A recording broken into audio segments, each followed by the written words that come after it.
Welcome to my YouTube channel, Tony Su Vega, your feng shui guru and paranormal expert. Today is Monday, June 24, 2024, and it's the day of the ship. Best color, all shades of white. Activities: drive your car, go and travel by bus, ride on a train. Ang araw po natin ay araw ng Lunes, Hunyo 24, 2024, araw ng tupa. Pinakamagandang kulay ang puti. Mga gagawin: magbiyahe, magpaneho, sumakay sa bus, sumakay sa tren.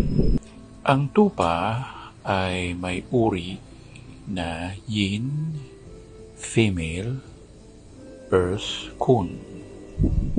At ang kulay niya ay dilaw. Mga may kinalaman sa lupa, terracotta, porcelana, plaster o Paris o Escayola, salamin, mga may kinalaman sa crystals. Yan na nagtutukoy sa enerhiya ng lupa. Pero ganun din ang enerhiya ng baka.